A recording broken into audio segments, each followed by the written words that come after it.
welcome to Missed Apex Podcast. It's not race week unless you're Helmut Marko. Then every week is race week. I'm your host, Richard Reddy, but my friends call me Spanners. So let's be friends. This week we'll talk about the Marko madness. We'll talk about the Andretti maze and the Norris paradox. We'll also ponder on the miracle of the cost cap, and we'll take your questions on this baking hot edition of Missed Apex Podcast. We are an independent podcast produced in the podcasting shed with the kind permission of our better halves. We aim to bring you a race review before your Monday morning commute. We might be wrong, but we're first. I'm joined in the shed by Matt Trumpets. Hello, Matt. That's not a flexi wing. This is a flexi wing. Oh, yes. There is more to come on this flexi wing stuff. I was a bit disappointed that it didn't all come to light in Monza, but basically every team is playing flexi wing chicken. Pretty much. And with a few clues, it's going to be fun because the new regulations, or technical directive, technically they're not regulations, will come into play at Singapore. So we could have some interesting surprises. Not, because it's Singapore. That would be fun. We've also had a listener question from Phillips, who says that he would like a tyre mention trigger warning because he was not prepared. He was in his boat. He had his flask filled for emergency use in the boat, but had he known ahead of time, he could have filled it with whiskey, and then he would have been prepared for the shock of you mentioning tyres yet again. So what he's asking for is, could we have a trigger warning for shots, or you never mention tyres ever again, or perhaps you yourself have to drink whenever tyres are mentioned, which I think is already happening. Pretty much, yeah. Yeah, I think we're safe. We're also joined in the shed by sim racer extraordinaire and streamer Scott Tuffey. How's it going, Scott? I'm very well, thank you. I've been a little bit disappointed there has been drama, but I was disappointed there was no cost cap drama. There was all little rumblings, and then it all came to nothing. I know. So I think the number one most goodest drama that we could have had would have been Mercedes also breaking the cost cap, because then I would have had to decide whether to stick to my principles or flip-flop. Spoiler, I was going to flip-flop and say it's fine and the cost cap doesn't matter. But yeah, obviously if Red Bull had done it again, which I was expecting they would have done, then yeah, it would have all kicked off. So yeah, a little bit, when none of that drama came to pass. Yeah, all us wannabe accountants were disappointed in the end. But I see we had some discussions, and some interesting little tidbits did still come out of it. And from long form to scrolly media, we've got TikTok star Cristina Mace. How's it going, Cristina? I'm okay. I made a tactical error in calculating my time zones because I said yes to doing this podcast at the same time as there's an IndyCar race. So I feel happy. I feel great. Well, I'm sorry to make you miss IndyCar, but I feel like I should watch more IndyCar, and I'm always nagging myself to. So can I get like a nag from you in the new season to be like, Spanners, watch some IndyCar? Because it feels like it's the kind of series that has the things that everyone asks for from F1. So it's like, it's not like a careful what you wish for, but it's like, of the things you ask for in F1, they already exist in IndyCar. So just see if you like IndyCar. Absolutely. It's true. IndyCar has a lot to offer. It's really, really fun. And more people just should watch it. And I'm happy to nag you, Spanners. It seems like a fun job. Yeah, people never seem unhappy nagging me. Let's get on to the big dirty news. Big dirty news.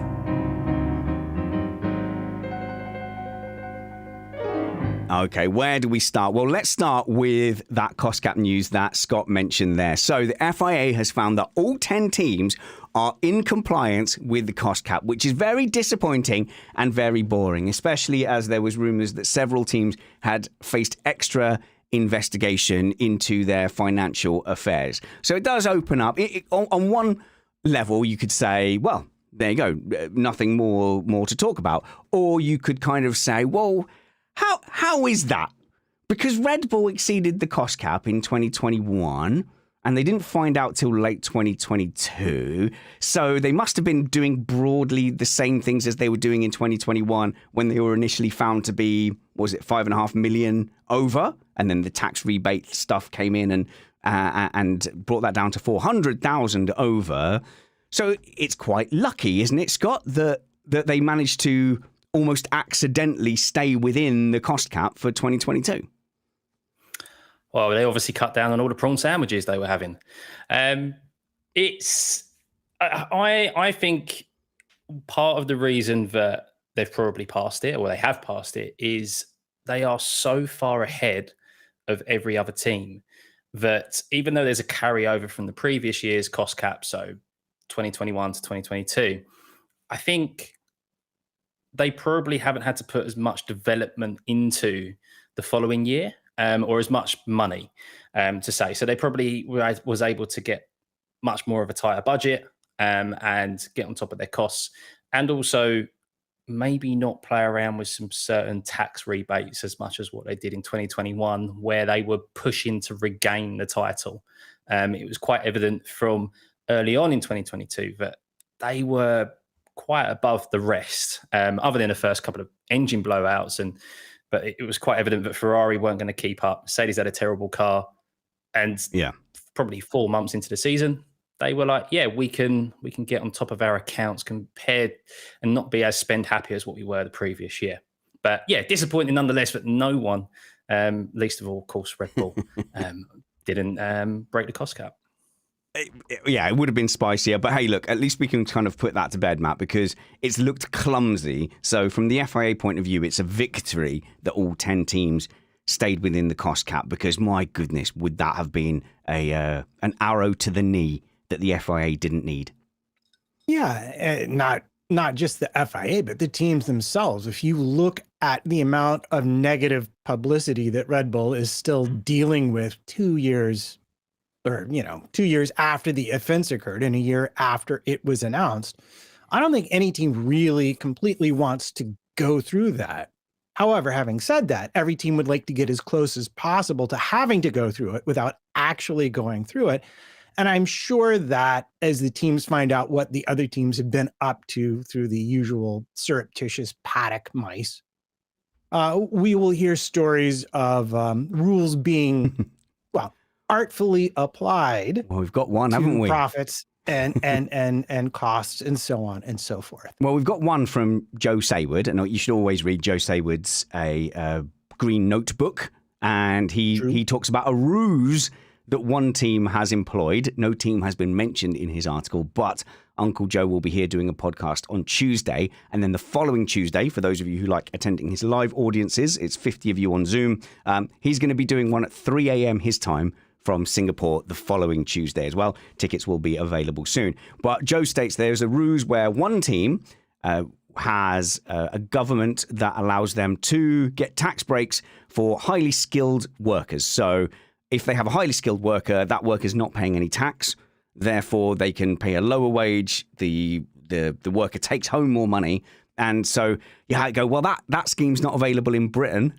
So it's probably, one of the top teams that is close to the cost cap, but doesn't reside in the UK.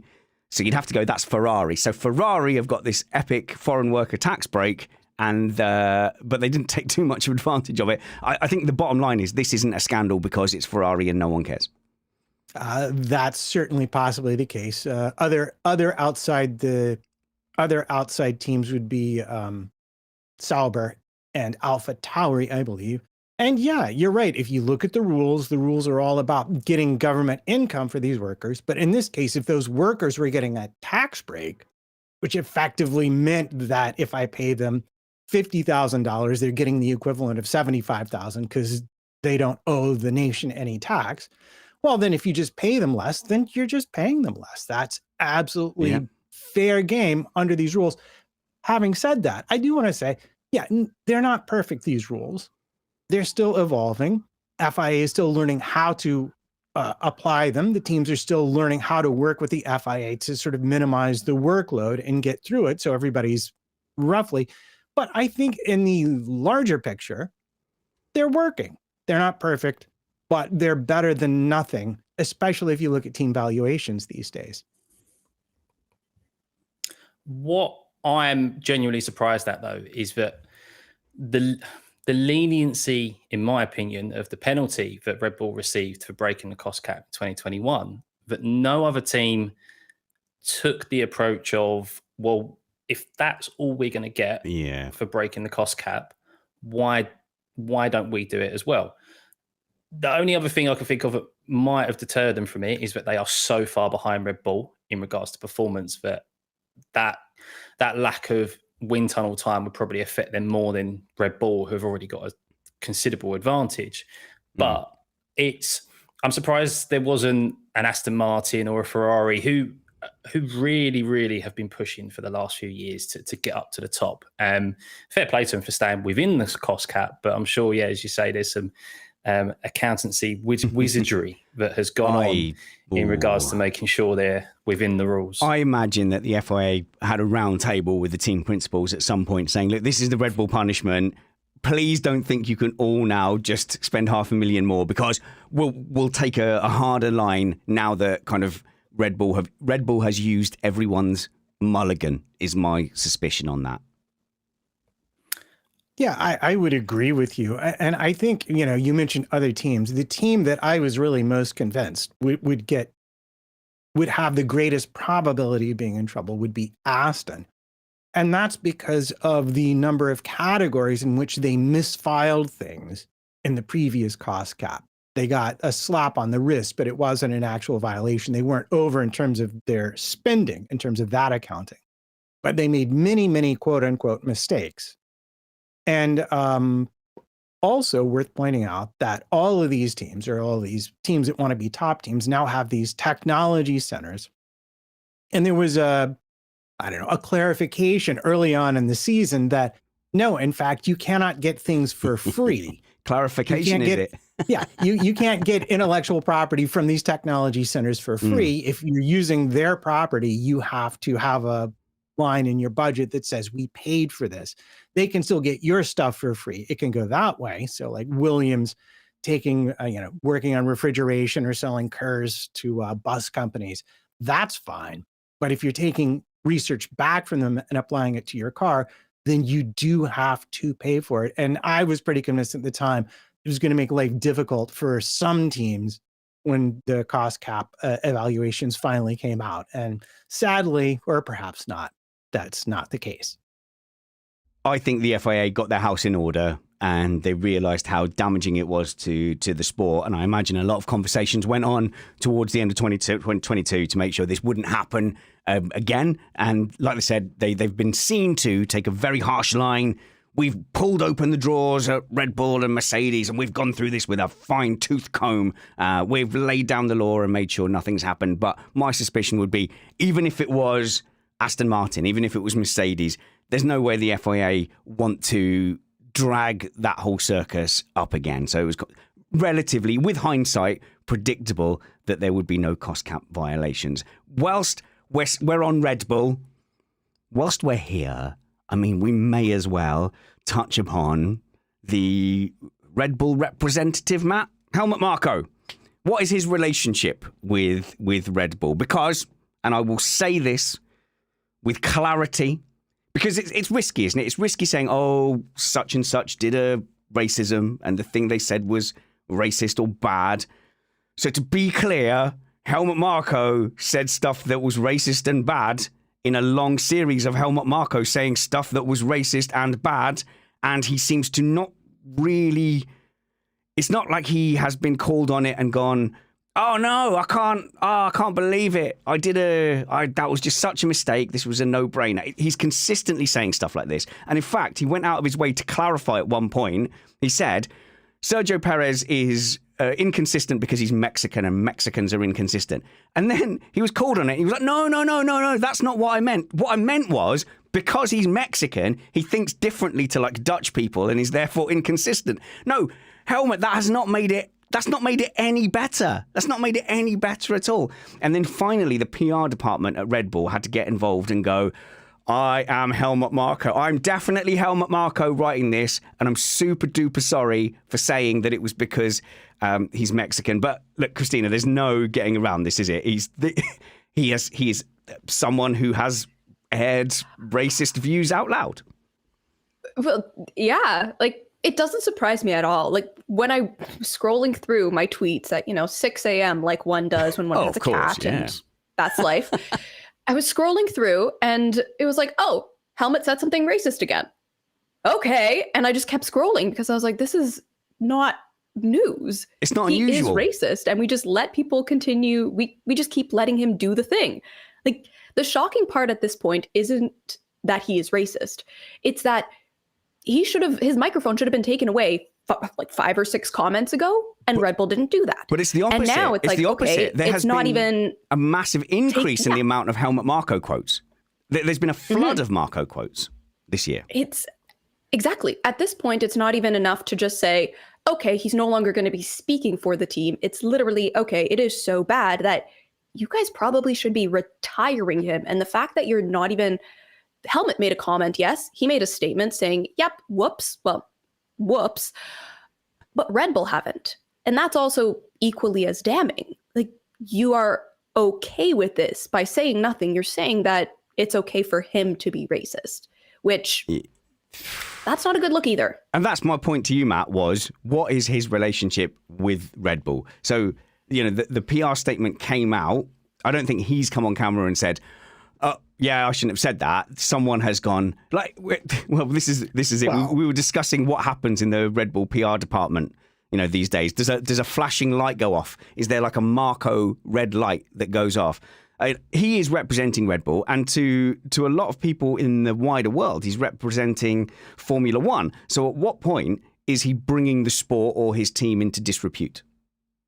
Well, I mean, it would be very easy to argue right now he is bringing the sport into disrepute by saying things like this. I think the problem for Red Bull, and specifically for people who are fans of the Red Bull Formula One team, this being a very tiny distinction I'm about to draw here, is that Marko does not work for the Red Bull Formula One team. He works for Red Bull, the corporation, and he's employed as a consultant, as a motorsport consultant. So he's not employed by. So Christian Horner can't say, Marko, just no, give me that microphone right now. Stop going on Austrian or Dutch TV or wherever he said this thing. But I also think that a big nightmare for the Red Bull PR people, the Formula One team, who are obviously going to have to be the ones cleaning it up because it makes them look really, really bad for a variety of different reasons we can also get into later, is that now you can say something in your Austrian TV program that all Austrians will be like, oh, haha, and might even not translate to English quite the way we would think, although I'm not defending what he said by any stretch of the imagination. And someone will translate it and put it out there. And the next thing you know, you've got an international incident. And the last and biggest problem is essentially what I'm going to call part of the reason he's tolerated is what I like to call the grandpa card. Okay. He's just so, I mean, like everybody has that grandpa who says occasionally, disturbing things, but then you're like, well, he's 90 bazillion years old and how much can I care about this anyway? Like you see with, what I'm saying? Yeah, like you with Ocon. Like me with Ocon. Exactly. Which thank you for bringing that up because now I have a 37-minute diatribe about No, move on. But the other problem for the PR department is it's going to be like, okay, well, Grandpa, next time you want to program the VCR, do not use the cat to do it. Because he's so set in his ways, they're going to have a hard time reprogramming him, if you catch my drift. Doesn't make what he did better, but I feel for the Red Bull PR people who have to clean up his messes constantly. Stuffey. The person I feel most sorry for in all of this is Sergio Perez. It's a good point. He's come out in the last couple of months having a go at Perez and making the usual Helmut Marko comments of digging someone out because of their results. And obviously he goes a bit overboard in the way that he does it. And this is just like over that line. And like, how must Sergio and his family be feeling about your own boss in an essence. I know he doesn't work for Red Bull, but he's a very influential person within that team and that corporation. You can't deny that. And in effect, your boss is making racist comments about you and been digging you out.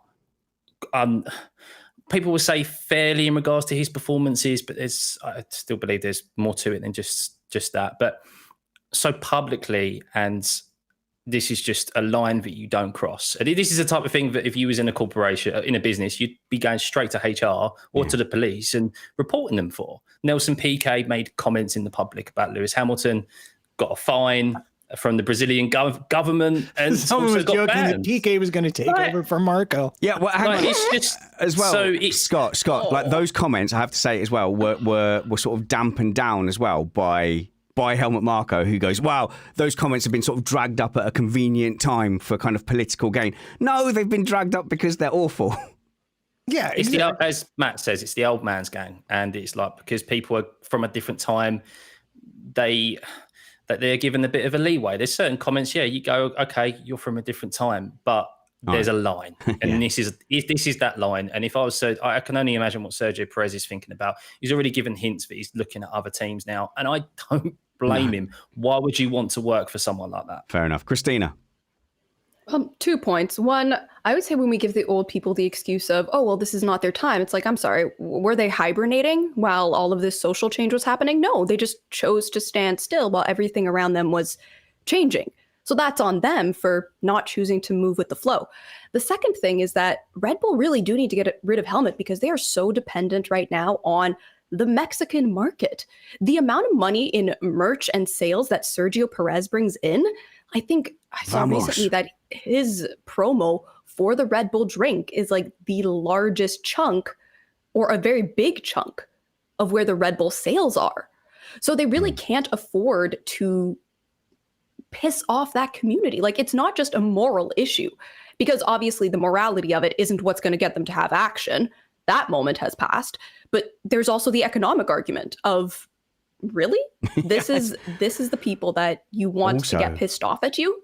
Yeah, have you seen the comments on every FIA post? The Mexicans, even if Marco's right about the tequila and the inconsistency, they sure do return in numbers. And I wouldn't want to get on the wrong side of the Mexican fan base. Just let's get Matt and then Stuffey, and we'll move on from this. Yeah, I mean, I think 2 points I want to make. One real quick. Dietrich Mateschitz is dead as a doornail and no longer in charge of this company. So Marco's grace that had formerly been shown to him by Red Bull might now be in much shorter supply as they are becoming more of a corporate entity. Whereas before, Mateschitz always called the shots, and Marco could say a thing and he would just tell them to go clean it up and protect him and wait till it all blew over so that he could continue having him around. That may not be the case anymore. But the thing that I really, really, really want to correct, and the thing that was just galling to me as an American, more than anything else, is the fact that Marco got his geography wrong. I mean, people bash us all the time for being terrible at geography. Everybody listening, Mexico is part of North America. It is not part of South America. Please do not make this mistake. All right. Where's Canada, Christina? Because I don't want to get that wrong. That's like the North Pole, right? Yes. I knew that. We have Santa Claus in our postal area. That's where the elves are from. Very quickly, last one, Scott, from you on this. Yeah, just wanted to add on your point in regards to the comments. It's been, in regards to this backlash against the comments he made, it's been very good to see the F1 community as a whole come together and basically just condemn and disagree with what he's saying and asking for action. There are times when there are kind of, what's the right word? People come together to kind of vilify people for wrong reasons, but this is the right reason. Like, you can't, this isn't his first time. I'm sure it won't be his last if he's let go with it. And it's been nice to see the community come together to condemn something that we don't want part of our sport. Yes, well said, young Scott and young Christina and not so young Matthew. So, getting on to some more sporting matters, I have been very, very clear with you people listening to the sound of my voice that I don't like the franchise model, but I saw it coming. I saw it coming from a mile off once F1 was taken over by America Land, North America Land. I must get my geography correct to not face Matt's scorn. But the American sports aren't quite like our European sports. There doesn't seem to be the same open pyramid that we sort of enjoy for, say, soccer, where a team like Wrexham in the 5th tier can make their way up to the Premier League. You can literally start your own football team in a park, play in the 10th tier of English football, and if you gain enough momentum, you can not only rise to the top league eventually, if you keep winning, but you can enter an open competition. You can enter the Football Association Cup. And if you keep winning, you'll go eventually in that knockout tournament and be in a draw with the likes of Manchester United and Newcastle and Everton.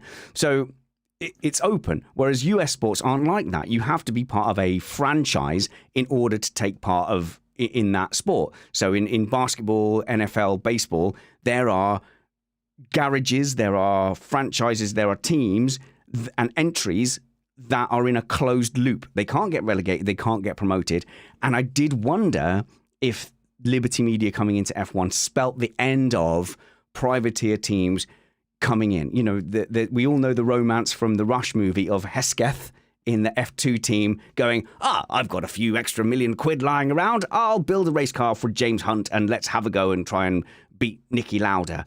I think those days in F1 are well and truly gone now. And I did wonder if this would be the end of additional teams at the grid. And I thought never again will we see the likes of Caterham, Minardi and such like, and Marussia joining the back of the grid, making a go, just scraping the pennies together, doing anything they can to get on the back of the grid, bringing talented drivers, bringing a team of fresh or aging mechanics, a combination of youth and experience to just try and get 4 wheels on the tarmac and just see where they can go from there. Those days do seem to be gone. And the application of Andretti, to me, is proving that the FIA harks back to the old times where they would love to approve a team to come and join the grid. But FOM, Liberty Media, the commercial rights holder, does not want that to happen because they're going for that franchise model. So the team in question at the moment with the best bid to join F1, Cristina, is Andretti. Do you want Andretti in Formula One? And how do you rate their chances? Yes, Andretti should be a part of Formula One. At the end of the day, making excuses for not allowing someone like Andretti to join the grid, it kind of just makes the other Formula One teams look a little silly and almost delusional. Because them saying that, Andretti might not be able to handle and might not bring something to the sport, it's like, okay, let's be real here. Andretti is motorsport royalty in the States. And you want to capitalize on the American market, and yet you don't want to have this American team. And yes, they have Haas, but Haas has been given many chances to be that flagship American team and have stumbled the ball. At the end of the day, they're kind of just missing a huge opportunity. And yes, they're trying to capitalize on having Vegas and Miami and COTA, but realistically, people can't afford to go to those races. But can people afford to buy an Andretti shirt? Heck, a lot of American motorsport fans probably already own an Andretti shirt and are happy to cheer for the team. This is them just fumbling the ball at the end of the day. It's not a privateer team even. It's Andretti. They have money and resources. I'll push back slightly because isn't that the definition of a privateer team? Is a guy with money. But yeah, so I think a lot of time we have that definition between works team, so like a car manufacturer versus a privateer, which might not be the most useful cut and dried definition. But you're right, there's a racing heritage. They're already racing at the top level of motorsport, Cristina. So the argument to keep them out from a racing point of view as like an unserious team, that argument doesn't exist. Pretty much, yeah. Scott. Yeah, the point I just wanted to add on is that we're in a different era of F1 now. We're in the cost cap era. The whole idea of, or this bygone era of where teams coming in would never be able to make it to the front because they could never cope with the spending power that the likes of Mercedes and Ferrari and Red Bull had of 300, 400, 500 million. We're in a different era now where a team could join operate at the top of the cost cap, bring a pretty decent package, and then quickly work their way up the field. I think we're already seeing the effects of that cost cap era with the likes of Williams and McLaren are kind of a lot more money to spend, I reckon, than Williams. But we're starting to see teams that have been so far down the pack start to make their way forward. And I think that's in part due to the cost cap era, because the top teams aren't able to bring brand new cars every weekend or every other weekend. And a new team coming in, like Cristina said, with a name like Andretti, who apparently has secured an engine package with Cadillac, who's also got a motorsport pedigree, currently competing in Le Mans. Like, it seems to be that every bit of information I've seen about Andretti, they warrant a fair opportunity. But we've now got a cabal of F1 teams, even Haas, Gunther Steiner, going, Ooh. yeah, because these teams are now corporations. They are earning so much money per year, more so than what they're probably spending. And the top teams, in essence, don't want someone to come in and upset the apple cart. And a name like Andretti has potential for that to happen. Was that a champagne cork popping in the background there, Scott? Is there celebrations going on? Probably a picture frame falling off the new flat wall. Now, Matt is sitting here in our Patreon Slack chat. Hello, patrons. Thank you for supporting us at patreon.com/missedapex. Matt saying, why am I avoiding going to him? Because I know there's a point of contention and disagreement here between us. And that's about whether the Andretti bid will succeed or fail. I think it's going to fail. Matt thinks it's going to succeed. Just before we get to that, with Scott and Cristina, ideally, how many teams would you open the grid up to? Let's start with you, Cristina. Is it right where it is, or do we need 100 teams? 12 teams. 12 I'd be very teams. happy with 12 teams. I was rewatching, I fall asleep to old F1 races. The cars are soothing. And I was rewatching one of the older, not even older, but, 10, 15 years ago races, race weekends, seasons, words. I need more coffee. But they had 12 teams. Yes. And it was a joy to watch. And already they're being like, oh, well, we're going to make the cars smaller. So you can't even make the argument of, oh, there's no room on the grid. And teams making the argument of, oh, well, we barely have enough room in the pit lane. It's like, you guys just recently have been racing with 12 teams. Recently enough 13. That you really can't make that argument. So it was 13 in that era. They added 3 new teams at the same time. So it was Caterham, Marussia, and Virgin. Is that right? Yeah, okay. Mm-hmm. So basically they said, No, HRT, Caterham, and Marussia. Yeah. Oh, well, it was Virgin. Virgin, then Marussia. Yeah. That's where I'm getting confused. But those teams were brought in on the promise that there was going to be a cost cap, and therefore they would be able to be competitive. Hoodwinked by Bernie was how I was going to put it. Yeah, and then Caterham was the first to fall out of those 3, I think. HRT. Was it HRT? Yeah, and then the other 2 went in the same season. But yeah, so where you would have picked up was after HRT went out. But yeah, there was a full grid. Is that your cat in the background? There's corks popping and there's cats in the background. Chaos! So in very recent history, F1 has been able to handle 13 cars on the grid, Scott. And so, they didn't have to scramble around going, oh no, where are we going to find paint for the extra grid positions?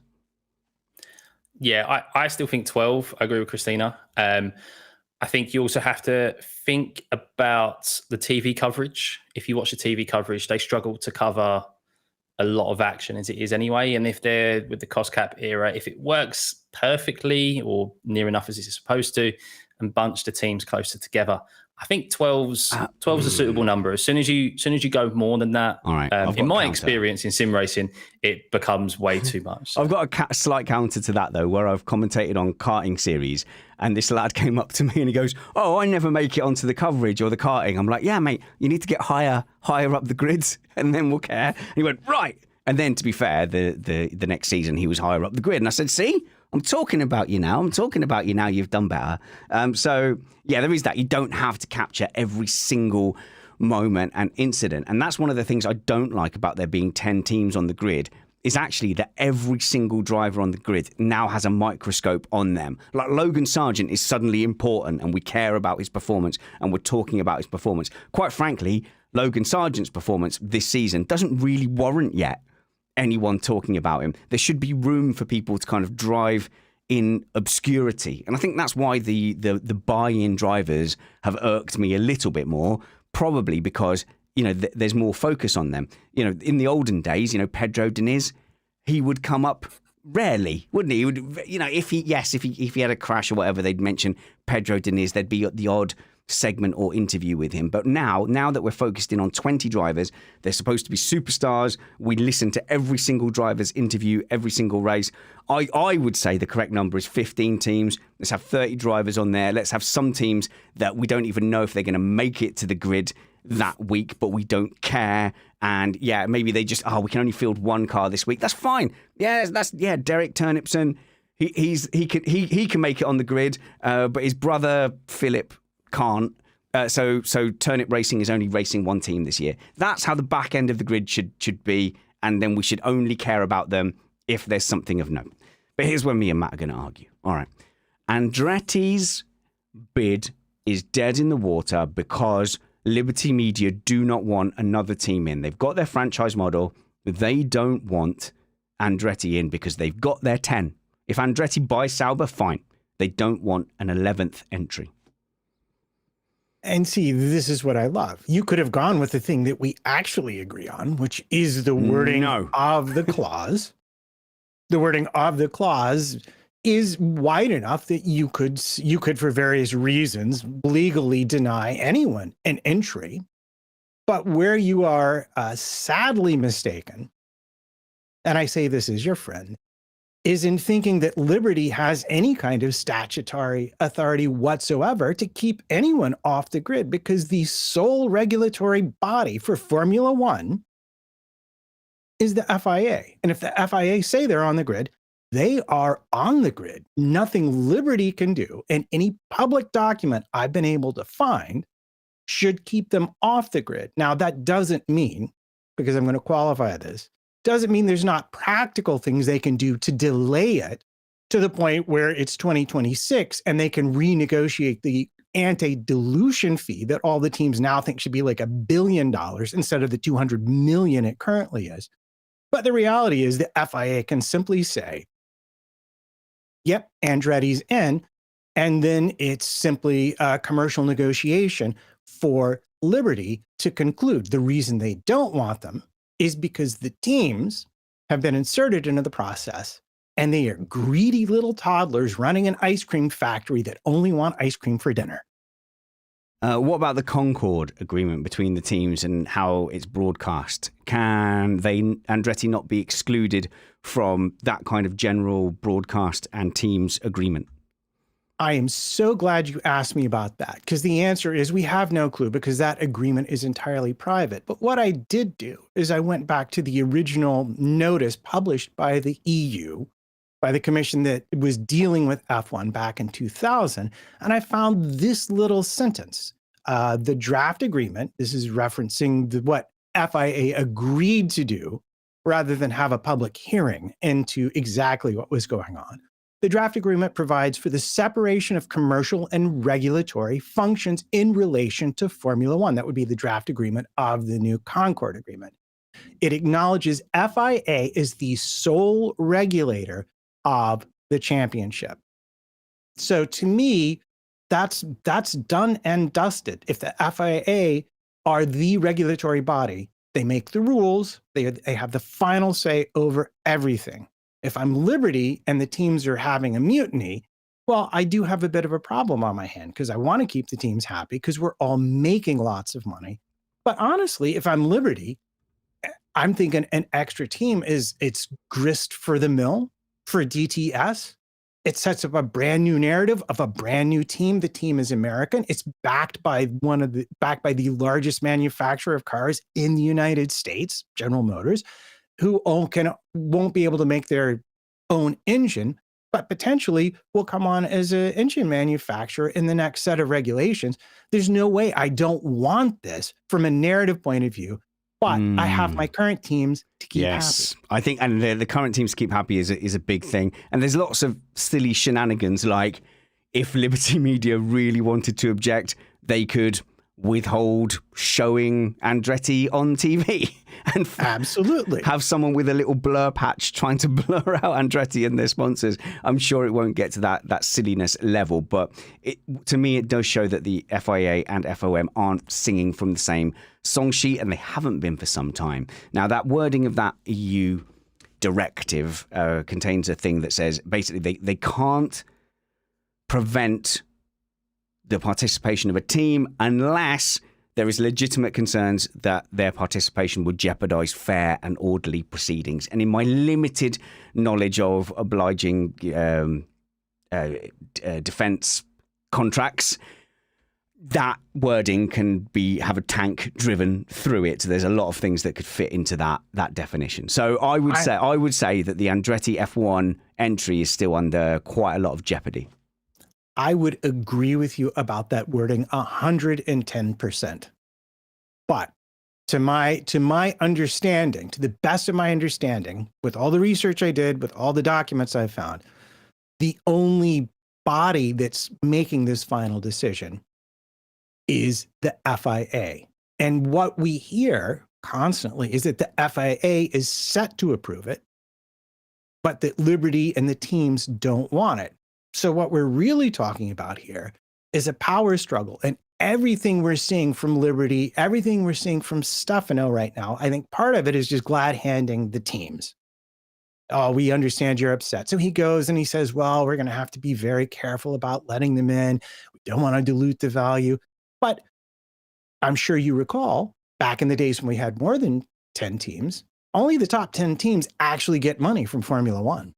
If you're team 11, you get 0. And I'm sure we all remember when Haas joined, the first 2 years in your championship, even if you're 7th, you don't get any money because you're a brand new team for the first 2 years. As far as I know, neither of those rules have been changed. So even if Andretti join in 25, it's up for negotiation in 26. How many teams get a share, get a cut of the revenue? All right. Yeah. It seems that the top teams are changing, well, the teams in general are changing the goalposts, because initially when there was talk about Andretti joining, wasn't it that it all comes down to money in the day, F1, but it was, the main argument was, we don't want there to be a split in the prize money and a split in the money that is divvied out. So they even put, I think it was initially 150 million buy-in. That might have increased now. I think there was talk about the team saying, well, no, we want it to be X amount of money. And I think every single time Andretti and obviously his partners have been able to come back with proof that they would be able to front that money and pay for their buy-in. And it seems to be that Andretti has got all of the answers. There's a credible bid for him to join F1, and it's now just purely politics of the teams don't want him in. Even the smaller teams like Gunther Steiner going, what value is Andretti really going to bring to this grid? Well, I'd ask, what value is Haas bringing to this grid over the last few years? Because you haven't really brought much as a counter argument to him. And it's just, it's got too corporate, hasn't it? Again, but it's, there's quite evidently a power struggle happening that I didn't realize. I thought Liberty ultimately had the final say, Matt, but you've obviously explained that.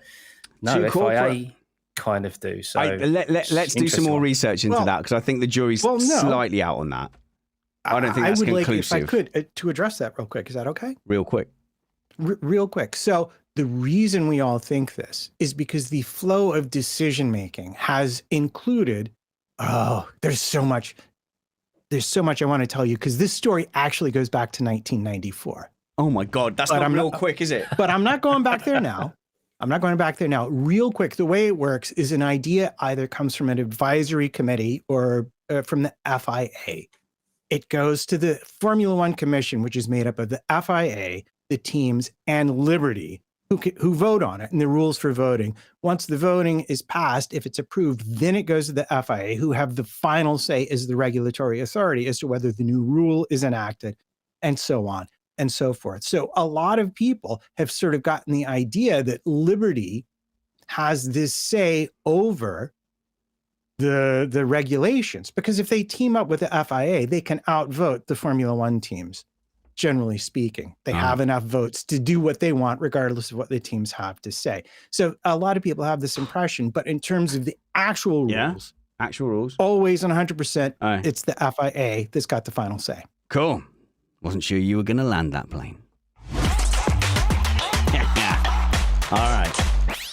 Definitely some sorting out there to check. We've got some homework to check. Who has the final say? What can FOM do? Let's go to some of the listener questions. Let's rummage around in the mailbag.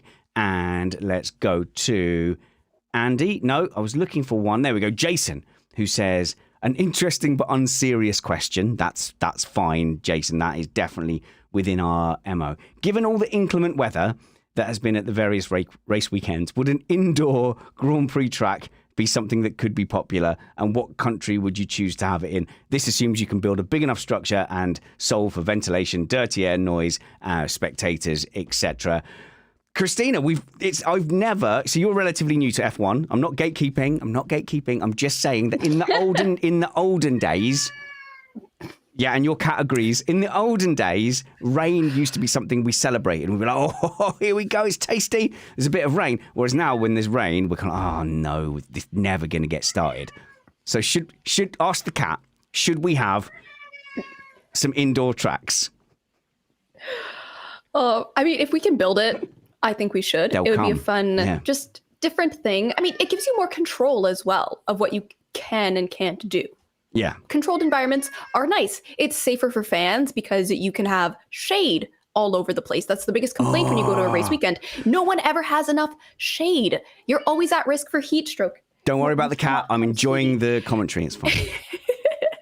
But that's a big thing as well, is fan comfort. And we've seen other series do it as well. Formula E, yes, they're electric cars, so you have different concerns. But London, their E-Prix is 50-50. It's half inside of a building and half outside. And we had the problem this year with the finale of them having to dry the outside part of the track because it was still a problem. But you've also seen Race of Champions. They did their race pre-COVID, 2 years, I believe, inside a stadium. Yes. And yes, it wasn't Formula One cars. It was different vehicles, but it was still motorized, like combustion engines. So, and at the end of the day, this is Formula One. These are engineering nerds who love nothing more than a challenge. So give them the, hey, how would you build a building that could handle this? It's got to be like... Can you imagine the joy on their little faces? I know, yeah. You would love that. Oh, they'll be sharpening their pencils as we speak. So obviously, if you've got a stadium like an oval or like a little oval with an infield, you can do that in a stadium. But you only have to look at Mexico to see how such a small part of the track is at the stadium, and then you've got like 4 or 5 miles to contend with. So the scale is clearly different. But actually, spectator comfort is massive. The 2 times I've been to a Silverstone Grand Prix, I've been baking hot. And they seem to pick like the one day of the British summer that it is boiling to schedule the British Grand Prix. And then the other day I was at Foxhall watching some short track oval. And again, just baking hot because all the grandstands were open. So the spectator comfort is like a small part of it, but it would be amazing to watch motorsport and not just be completely at the mercy of the elements. Scott, but the cat has completely leaped onto the desk. This is chaos. Oh my goodness! So I mean, squeaks. So look, Stuffy can relate to this because his cat has turned off his sim steering wheel during live streams before. And what was hilarious about that, Scott, was that you were in VR, so you had no idea what was happening and why. I completely freaked out, and it was only once watching the video back that I knew that she'd lent on the mouse. So, don't worry, I totally feel with you there, Christina. Is your cat called Squeaks, by the way? Did you just say your cat's called Squeaks? Yes, that is Squeaks McGee. He came with the name. I can't take credit. Right, okay. But he's vocal. He's a chatty boy. Whether he's happy or sad, he cries sometimes just to be manipulative. It's we get it. We're cat people. He's fine. Here. He's just dramatic. Yeah. Every member of the Missed Apex panel now has a cat. I think every member of the panel except Christian Pedersen. So, but to be fair, he eats raw deer in the forest. Stuffy, I believe we're talking about indoor stadiums. Yes. So my you was talking about, well, Christina made a good point about removing the weather and that variable. But my experience is indoor karting. Yes. And you'd have every indoor go-kart track I've ever been to has a bridge, has a gimmicky Mickey Mouse bridge that surely if this was to be a thing, and I'm imagining it being freshly built somewhere in the Middle East, because they're the only ones who would be able to build an indoor F1 like track to this scale, is they'd have to chuck in like a jump or something. It's just I don't know. I don't ever see it kind of happening. I think emissions are one thing. I think emissions is something you'd have to struggle. You'd probably struggle with these cars. Yes, they are a lot more economical than they've ever been, but it's it's not something I think I can see happening. And indoor go-karting is never as good as outdoor go-karting, and that's but that's often to do with the lack of space and to do with the track surface, Matt. Yeah, it's the surface. Yes, you're getting into what I want to talk about, track surface. From a theoretical point of view, yeah, of course it's possible. It's a large area of ground to cover, so to speak. But yeah, it's entirely possible to build a track and then cover it. And, certainly here in the States, I don't know about over there. Certainly here in the States, we have multiple sports arenas with covers that retract so that you can have it open if the weather's good and close it if the weather's bad, which spectators would obviously also appreciate. Is it a good idea for the sport? Well, yeah, I don't know. As a novelty, it'd be kind of fun, but there's something about having to take the randomness of the weather into account that I would miss if that became a real model going forwards.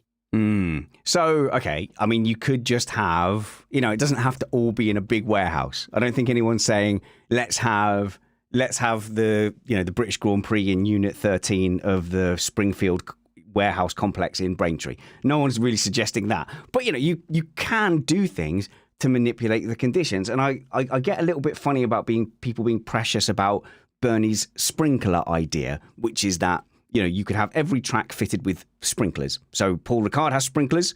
You can do that. And people say, well, it's artificial and gimmicky. Well, do you know what else is artificial and gimmicky? Massive wings bolted onto all sports. Yeah, it's like all sports are completely made up. Like every sport is made up. Like even petanque is made up. That petanque could be with. Are you sure that's how it's pronounced? Petanque. I don't know. I just thought I would put that bug in your head and mess with you. I just recently played petanque against the kids at Walton on Naze, and I beat them all. I beat the kids, and I'm the champion of my family in petanque. But that could be tennis balls on concrete. It doesn't have to be, big metal balls on sand. Our family version of petanque is called rusty petanque because I left them in the shed for too long, and they're rusty now. The first time I ever heard sprinklers mentioned was actually Murray Walker, ahead of when I first have seen Bernie quoted about it in the 99 European Grand Prix. And that is a point that I wanted to make to prove that I do watch occasionally things almost as old as me. Fair enough. But look, the point is we can do anything we want with motorsport. If you put me in charge of motorsport, you can, it's just money, isn't it? You could just go, right, we could have under track heating, which dries the track really quickly. You could have a kind of track surface where water drains away. You could have track surface where there's a big difference between the drainage properties and the top level of the tarmac, like you have on motorways. So, motorways are designed to drain away the water to the side, but also they're designed that you can have an amount of water in them, and yet the top layer of the tarmac still has contact with tyres. So you could do that. You could manipulate the track surfaces to make sure that wet weather conditions are never a factor in Formula One, or you could manipulate it to have wet weather conditions be like really a big factor, or to manipulate it so that you have sprinklers. Here's the thing, Christina, is we're not actually constrained. We're not constrained, Sprinkles McGee, are we at all, by the elements. We can do whatever we want. It's true. And I'm having this vision in my head right now of, do you guys remember the Hunger Games movies and how their arenas were just like absolutely ridiculous each and every year? They had all the different conditions and they could be like, guess what? rainstorm. Guess what? Drought. There you go. Guess what? You're going to be attacked by this crazy creature that is actually made up of the souls of your previous competitors, or whatever wow. that twist at the end That of the went first one dark. was. Spoiler alert if you haven't read those books, but like at this point, whatever. Oh, Christina, I don't read. But you have brought me on to a very important question. Which driver would win the Hunger Games? So if we're teaming up in districts now. So I think District Haas would have the best chance. Absolutely, the most boss lineup in the F1 Hunger Games has to be Kevin Magnussen and Nico Hulkenberg. Which driver pairing is legitimately taking those two on in a battle of survival to the death? Oh my goodness. I was going to say, I generally think Lewis Hamilton could probably take You think so? most pairs on their own. He's an extreme sports guy. He does loads of stuff in his spare time. Like he's a proper extreme guy. I'm not sure about George. I think George would be too cared He about. looks like he breaks easy. I think he'd be too cared about how his hair looks, to be perfectly honest. And Lewis would probably just leave him to die at some point. But I think, because he does extreme sports. Valtteri Bottas has got the endurance. He does triathlons. Bottas and Joe. Yeah, good point. Yeah. The Finns don't mess with the Finns. They come from harsh conditions. Matt, I'd also be worried about Logan and Albon because they're rangy, aren't they? Yeah. If it gets into MMA, close quarters scrap. I would honestly watch out for Max. I'm pretty sure he does a fair amount of combat sports training as part of his regular training. And here I will refrain from making any jokes about Sergio Perez because I am old and know better. Oh yeah, it's a good point. You don't want to get cancelled, Matt. Yeah, that's fair. So email us with your feedback. Who do you think would win in a Hunger Games style contest with the teams if they were split up into team districts? Okay, here's a interesting-ish question about Dave in Leeds. Leeds. I assume you're a Leeds United fan. After seeing more teams in special liveries in Italy, it got me thinking about the cost of production. Are these paint jobs, race suits, team equipment, clothing, and newly manufactured parts considered under the cost caps? The cars do look a little different for one race, but I don't really see the point to it further than advertising. Thanks for all the content. Well, you're welcome, Dave. But that is an interesting one, Christina. When we talk about saving tyre blankets, saving the carbon footprint, less tyres, it can't be that efficient to be constantly making new liveries, new paint jobs. So all that effort, is it worth it? Does it add anything to the sport? I think it does. I mean, you look at social media and how excited people get about the special liveries or how many memes come out of it.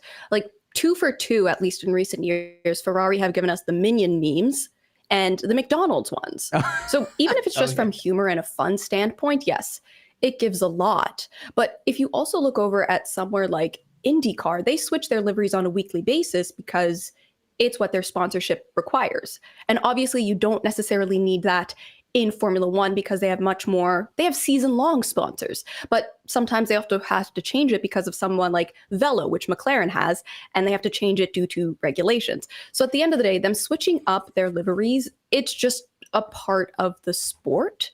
And it is a sense of excitement. Like, people like seeing different liveries. And even if it's just fan service of celebrating how many years or their home race, that is a good thing. You want to connect with your fans. You want them. Look at Williams doing the vote for what special livery do you want to see at Singapore.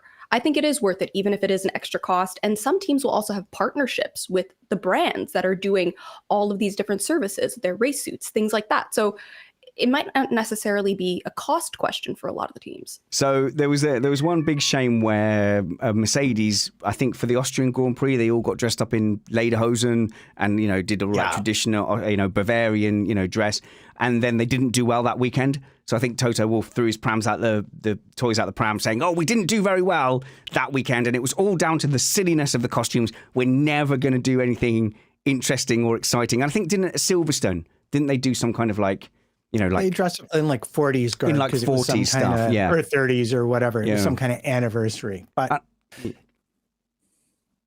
so like Matt, the delay is killing us. You go. It's killing us. After you. No, you hang up. I was going to just briefly add, since the question came up, all marketing activities are actually excluded costs under the financial regulations. There you go. So any of that stuff wouldn't be counting against the cost cap. Well, there you go. So that's the boring answer to that, Stuffy. But how much room is there for fun in a serious competition? So much room. I was going to make the example of drivers' helmets. Do you remember a few years ago, the FIA brought in the rule, you are not allowed to change your helmet design. You're supposed to have one helmet design throughout the season. It was supposed to be for the fans because we can then differentiate who is what driver by knowing what their regular helmet is. But the drivers kicked up a massive fuss over it. It was the one thing they probably all came in unison under and went, no, we love being able to change our driver helmets. I hate it. Week in, week out, or like when it's my home Grand Prix, have a special helmet.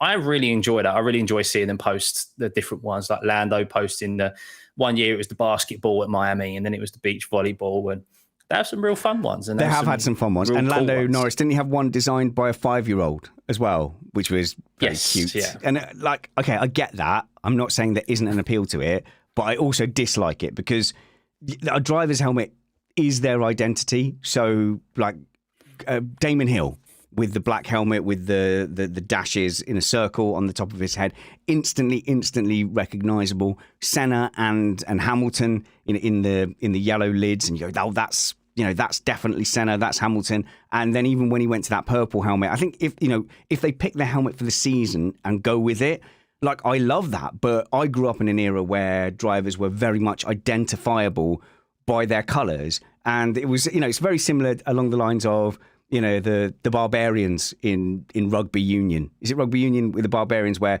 it's an invitational team, but they wear the socks of their home team, and there's an identity to kit.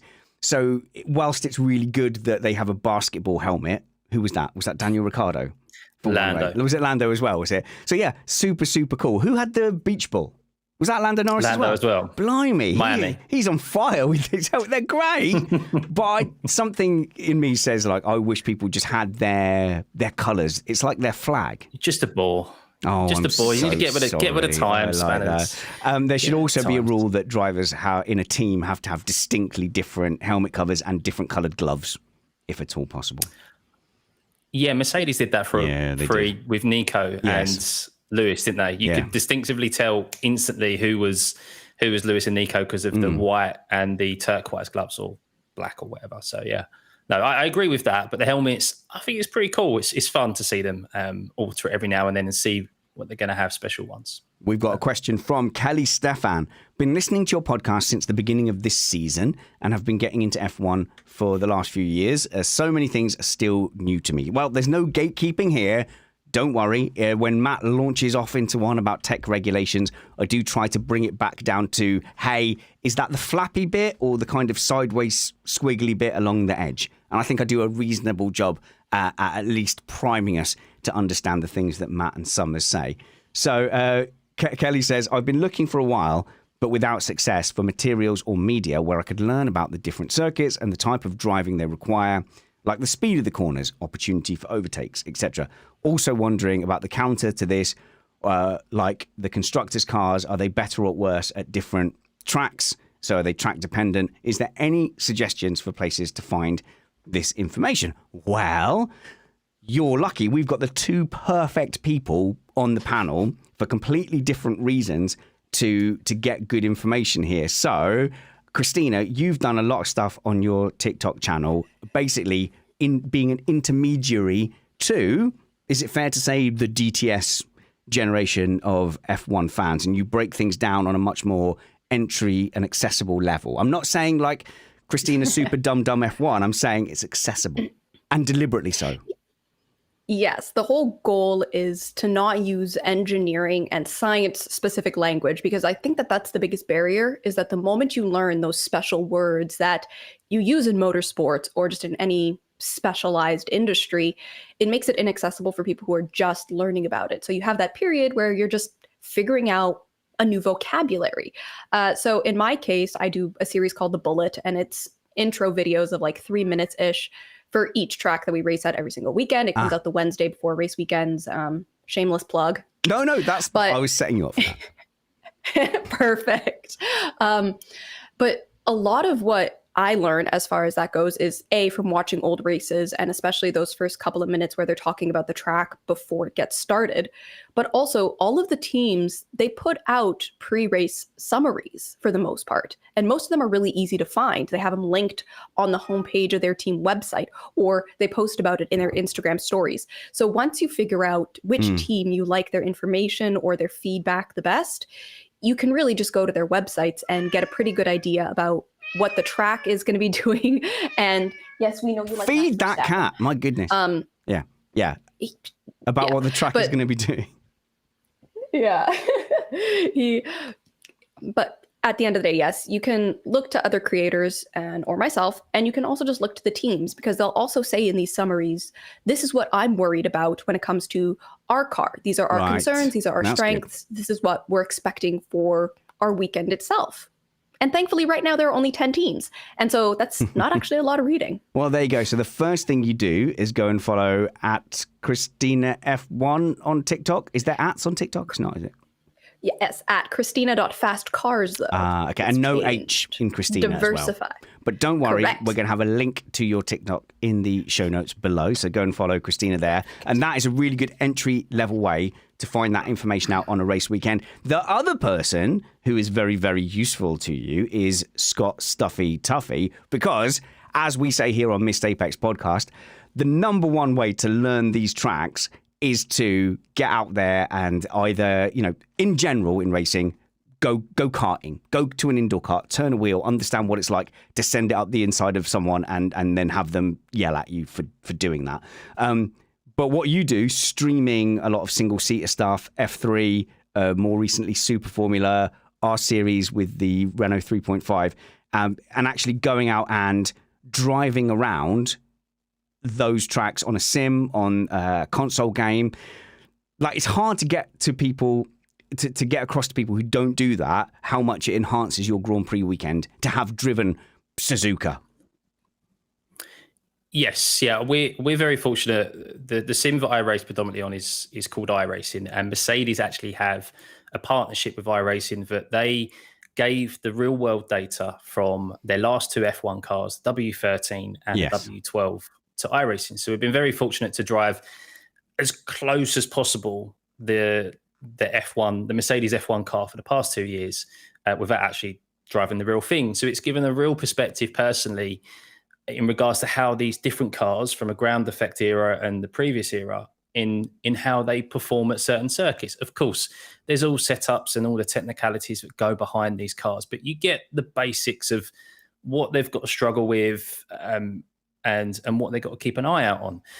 Now, in relation to Kelly's question originally, where would she find that out from? I think a couple of great teams to follow on YouTube at the moment are Mercedes and Williams, mainly because James Vowles has just come over from Mercedes, and they do very good debriefs after the race. Vowles does, yeah.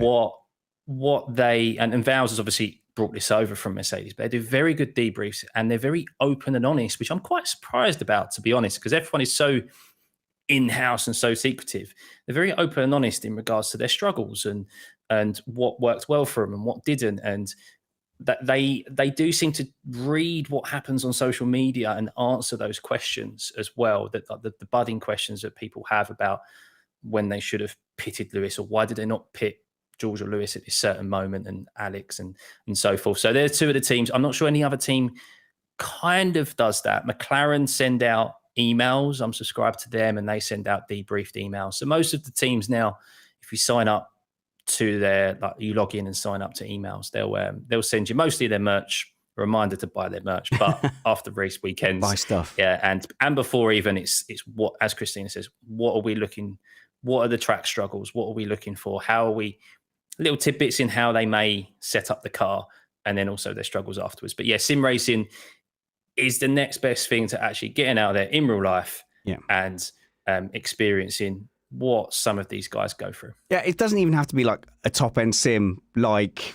iRacing. You know, you pick up the F1 game from 5 years ago on Xbox Game Pass, and you'll still just get that same experience of knowing where the corners go. So kind of, you know, knowing that, because it can all get a bit samey. Watching the Singapore Grand Prix, they go through that start section, and then it feels like very samey kind of walls.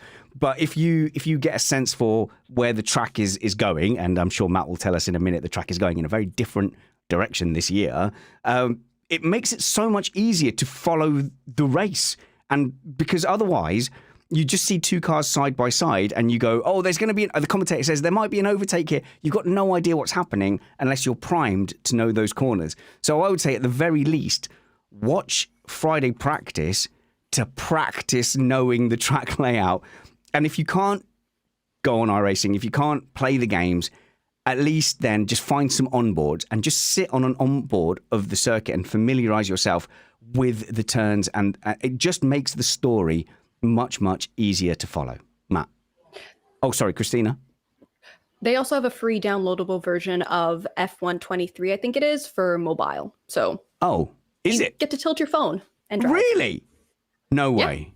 Yeah. Okay, yeah. Well, I might do that now while Matt gives his answer because it's going to be long. So I'm going to do that now. Everyone do that now while Matt is saying his thing.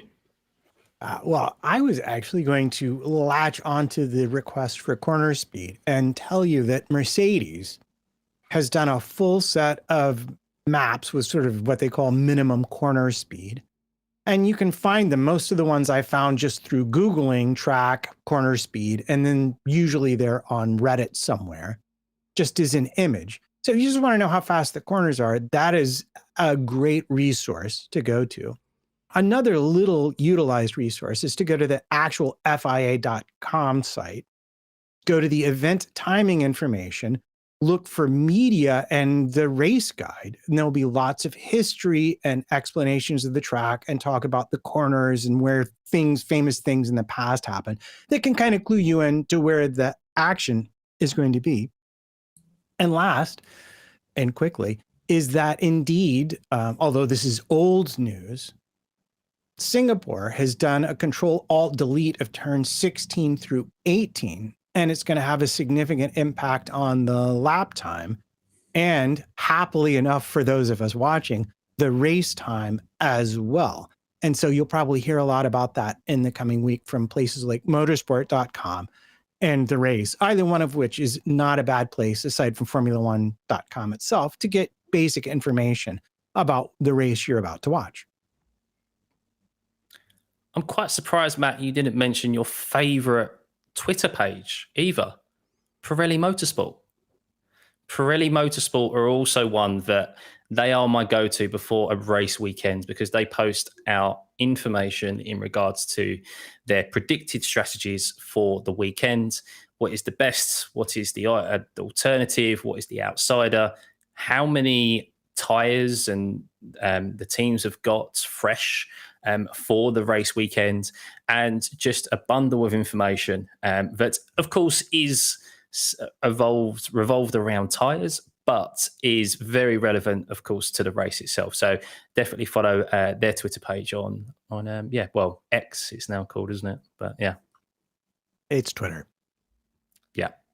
We'll see how that schism works out. It doesn't affect the garbage I put out, but you should follow all our X or Twitter accounts, and all our social media accounts will be posted in the show notes below. I'm going to end with one final question from Matt McHenry. And Matt says, I would combine two things. Spanners hates for a better format. I would combine two things Spanners hates to have a better format.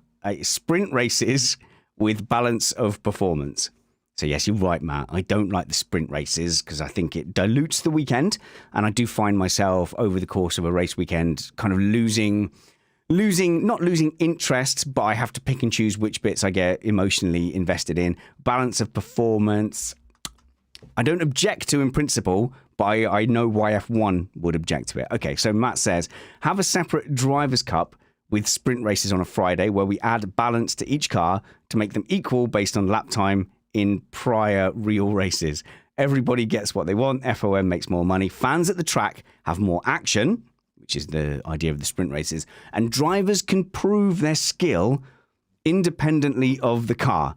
The grumpy can then ignore it. Do you mean me, Matt? Do you mean me, the grumpy? The grumpy can ignore it completely since it awards no championship points, and the teams have no real incentive to sandbag with no points. The downside is the FIA needs to figure out how to calculate ballast. Yes, it's not a very small downside, that. Here's the problem, Christina. F1 doesn't really want us to know how all the drivers would do in equal machinery. Yeah. And I'm okay with that. Quite frankly, I kind of hate I'm tired of the argument, quite frankly, of like, oh, who's the better driver? And oh, it's the car. And it's like, yeah, that's the point. Yes. Is that it's the driver and the car. Imagine that. They both have an impact. And look, if you want to watch a series where there's a balance of performance, there's so many choices, even just in single seater, that you can go and watch. You can go watch F2 or F3 or IndyCar, which IndyCar is, sort of balance of performance, but isn't that's really. More of a spec series, isn't it? Spec. So yeah. People argue about that, but at the end of the day, you have options if that is what you want. You go to Formula One, and what makes Formula One unique and special is that it's a constructors championship. It's just as much about building the car. If you want to have sprint races where it's like build a completely different car to a different spec, then it's a completely different conversation. Which is a completely different cost thing and can of worms that if money was no object and pollution was no object, I would say, yeah, that's fun. Make them drive on different vehicles every once in a while. But I'm fine with sprint races the way they are. I think 6 is a decent number. I worry about them, a quarter of the time at this point. Mm-hmm. I think if it was any more, I would care more. But at this point, I'm like, a couple weekends out of the year, I watch an extra race. Whatever. This is fine. I have no strong feelings about sprint races right now. I think they're very mid. Yeah, now that I've been... Oh, mid. Nice. Yeah, nice new young people term. So now that I've been sort of conditioned to the sprint races, they're fine. Like, they're no more than fine. They're becoming less abhorrent to me, and Scott can say why they're still abhorrent if he wants in a moment. So we must be careful with our terminology. So, a spec series is where, on paper, all the cars are the same. They have to use the same parts. But for anyone who's done rental karting, you'll know that, the karts vary wildly. And that is with the best intentions. Just out of manufacturing, one engine will have a little bit more performance. One chassis will have a little bit of imperfection over another. So it's really, really, even in a spec series, you're going to get, for example, I know of a series where you're limited on the chassis you can build. You can purchase. It has to be of a certain age, but there's no limit on the maintenance parts. So you can effectively fill the entire chassis with these brand new maintenance parts, and it's like Trigger's broom. If you've watched For Only Fools and Horses, you go, yeah, you've got to have a really old broom, but you can replace the handle and then you can replace the head, and it still counts as an old broom. So even in a spec series, it's really hard to police things being the same. Balance of performance is where you've got a bit more freedom to develop your car, but if you do well in a series, or you're the champion, or you win a race, they can then add lead weights to your car or something to then bring down the speed. So the thing is, F1 isn't like that, but Matt, it has been sold to a new generation of F1 fans as it being a driver series. So in Drive to Survive, there's some engineering stuff in there, and Christian Horner's camping with Jerry and all that stuff. But really it is driver, driver, driver. Who's the star? Driver, driver. And then it's a bit disappointing then to find out that really you can only compare the driver to one other driver. And you can only actually do that in about half the teams where they have truly equal status. Yeah. And this is the thing. The driver matters, and the driver can matter a lot. But like 95% of it is really just the car. And that's an easy thought experiment. Think of one other driver that could win like Max is winning right now if they had that dominant a car. Could you think of one? And you'd have to be you'd have to be number one driver as well in that situation too. Yeah. But you get my point. You could take Alonso, you could take Hamilton, get rid of Max, put them in that Red Bull, and they'd be winning a championship with it. And I don't even think that's a very controversial thing to say, quite honestly, because really the engineering in the car is so very, very important. Thankfully for you, I figured out how to make this work. Nice. And the problem is, well, Matt, thanks you. You just need to be American enough. All right, I'm so trying. Balance of performance is fuel flow, which is how a lot of times it's either weight or fuel flow that they will use to restrict the engine. And that's easy because you have the Formula One drivers do qualifying. So you have a pretty actually authentic number to work with. So you just restrict the fuel flow. So they're all faster. But here's the twist. This is where I'm genius. Here's the twist. The Formula One drivers don't do the sprint. The junior drivers do the sprint. But the Formula One driver has to start the car the next day in whatever condition it finishes the race in. So from the wall. Think about it. That's genius. But look, this is the thing, Stuffy. We're fixing something that you looked very, very unenthusiastic and sad about when we mentioned it, the sprint races. Have you not been indoctrinated yet? You were told, No. Scott, you were told you are bored on a Friday and you are bored on a Saturday. You do not like FP3. You needed another race. You've got it. Why are you being so ungrateful? I'm not bored on a Saturday. I never used to be bored on a Saturday because I had qualifying to watch. And then I had my football to watch in the afternoon. Now, and I get it's great for people across the world, but I'm being a selfish European right now. All right. Having qualifying while I'm still at work on a Friday afternoon, because I'm unfortunate enough to go to the pub early on a Friday afternoon at work, and seeing that qualifying has started and miss all of it before I've even got home is frustrating. And then to not care about what happened Saturday because it's meaningless, to be perfectly honest with you, and then only have Sunday for the racing is so frustrating. And I know I'm being very, like, there's only, as Cristina said, there's only 6 races to worry about this a year, but what's to stop them adding more? Like, they probably want to add more, just like they do with the amount of races per year. They want to maximize their products and they want there to be an entertaining factor to their product every single race weekend for every day. But for me, it's just, I get having a little tester to see if it works. But for me personally, it hasn't worked. People still don't understand. People are calling for the sprint championship to be its own thing. Like, no, why are you trying to detract away from what everyone cares about in the first place, which is the main championship, the constructors and the drivers championship? It's even now, like, Max has won the championship. He won it 2 races into the season. And I've seen people defending the season this year going, well, there's been great racing behind the winner. Well, no, a lot of people only care about the league and who wins overall. They don't care about who's fighting for 5th or 6th or whatever. As good as the racing is for us purists, the general fan only cares about the headlines. Little rant there, guys. No, that's fine. And look, that is very topical because, Matt, we got some insight from FOM, from Liberty Media, because I've been ranting, haven't I, about how this is a deliberate media push to make us all appreciate the records that we're watching.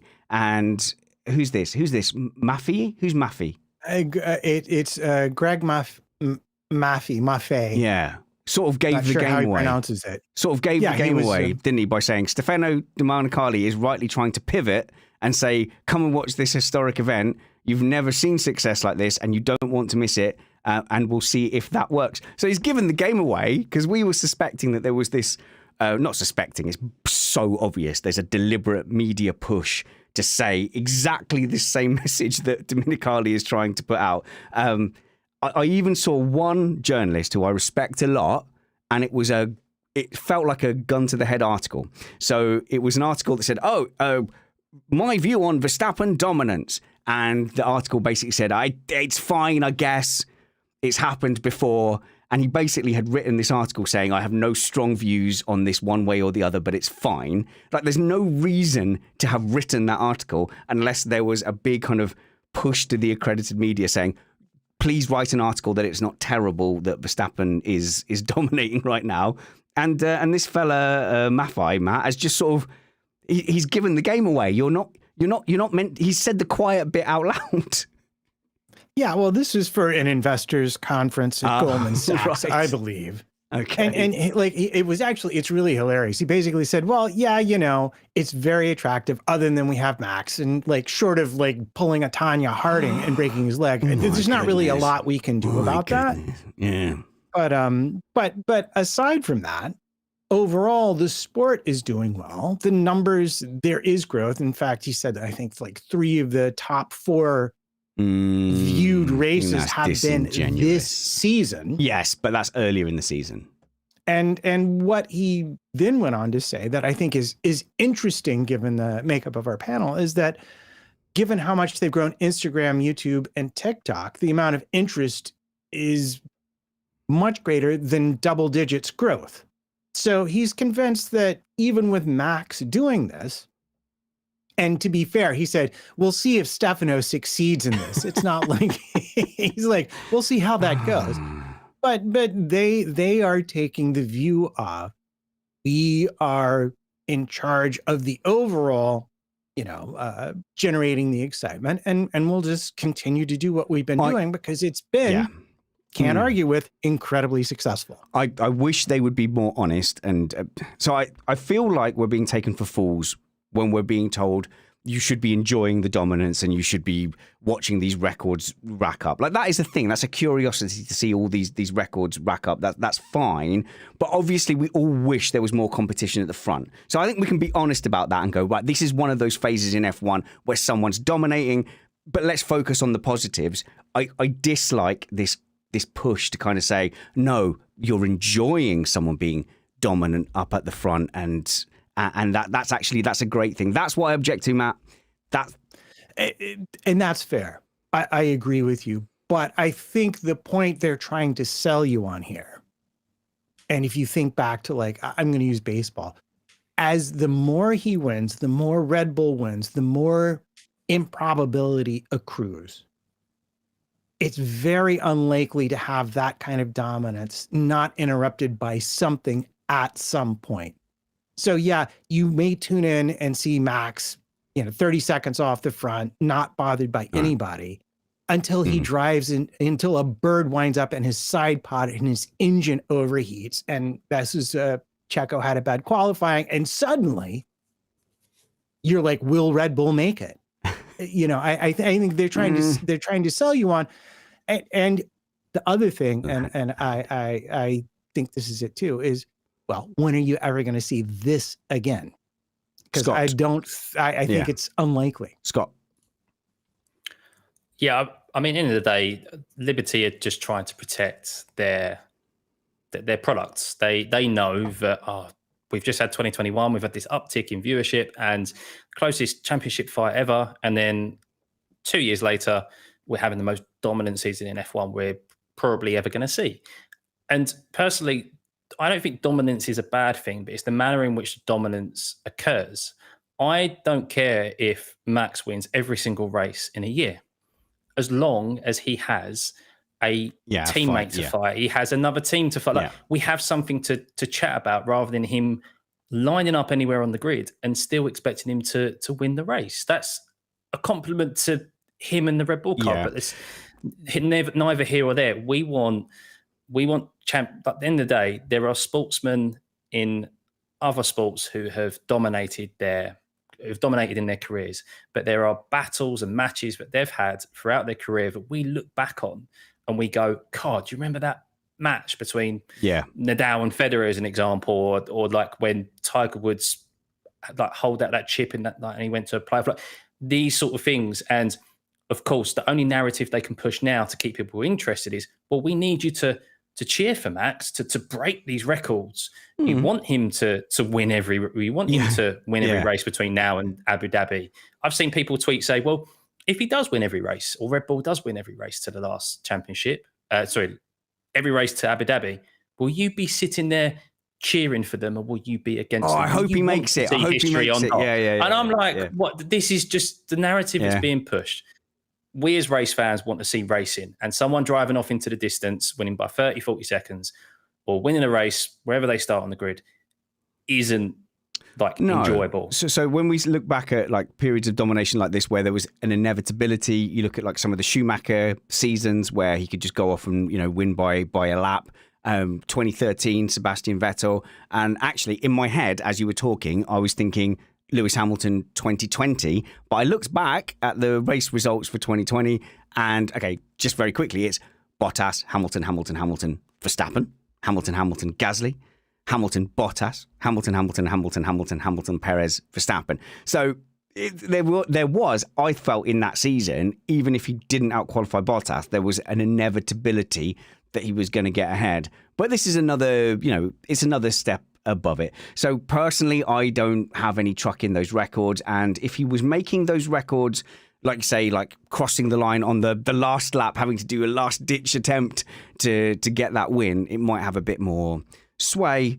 But yeah, I just wish F1 would concentrate on the battle beforehand and not try to pretend that this is a feature, not a bug. I think the key is they would never choose to have a season like this. I think that's probably the giveaway. Thank you for joining us on Missed Apex for a new show. We appreciate your feedback at missedapex.net, and we appreciate your support. Patreon.com/MissedApex. See if being a patron of Missed Apex is for you, and hopefully we can provide you with some value with a ad-free feed, some extra content before the race, and we have a nice Slack forum to chat with. It's a very nice place to talk about F1 and to chat along with during the races as well. So look in our show notes below for all of that information and follow our panel. Go and follow Cristina on TikTok. Cristina, what's that handle again? Because I got it wrong last time. As she struggles to... That cat is a liability. We will sort this out for the next show. No, we won't. Christina.fastcars. There we go. And you're on Instagram as well, because you try and attend a lot of races there in the Arctic Circle. Yes. Oh my goodness. We try to attend many races. We leave him at home for those. Right. But Instagram, I'm at Cristina Lee Mace, but I have a link tree, so it's all right there, and you don't even have to think about it. There we go. Give us the link to your link tree, and we'll put that in the show notes. And Scott, people should watch your sim racing. You are one of the calmest sim racers out there, in that you can get absolutely wiped out and you'll just go, oh no, my entire day's been ruined by this race. Oh well, let's do the next one. Yes, well, you'll be glad to know, and I'll send you them. I did lose my temper. Oh, did you? A little. Oh, a little while, yes. Mainly because it was my own fault, and I have no one else to blame. I'm my harshest critic when it comes to sports, and it's nothing more painful than having no one else to blame but yourself. But yeah, no, follow me over at Stuffey, STUFFEYY, and yeah, all sim racing and F1 watch along content. Yeah, so much as Marcus Aurelius, Emperor of Rome, would have said, as fear not about the result. Did you act in a honourable and worthy way? And that's the only way by which you can judge how you should emotionally react to an outcome. If you mean by slapping myself around the face, then yes. That's actually the next Marcus Aurelius quote that I was about to give. So, yeah, we're on the same wavelength, you and I. And Matt Trumpets at MattPT55 and Matt Trumpets on Facebook as well. So you should go and follow Matt there too. And your wife sells books of a romantic nature, and you can buy those. We'll link to those. It's at A Weaver Writes. She is an author. She writes romantic novels. And you have to think that a lot of her romantic novels are inspired by her liaisons with Matt Trumpets. So in a way, all her romantic novels are Matt Trumpets' romantic fan fiction. I don't know if that's is that a plus or a minus?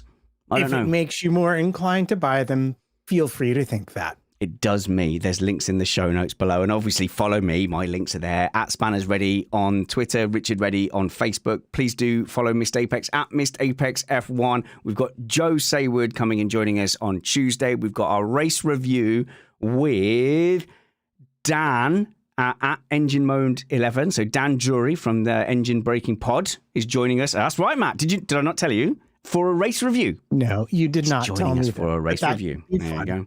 And we might be doing a home and home and visiting their podcast as well. And Antonio Rankin will also be here on Sunday as well. And then we're looking at getting Matthew Carter returning to the podcast on the Tuesday after that. And then, of course, it's the Japanese Grand Prix. So there's a lot to look forward to. But wherever we see you next, work hard, be kind, and have fun. This was Missed Apex Podcast.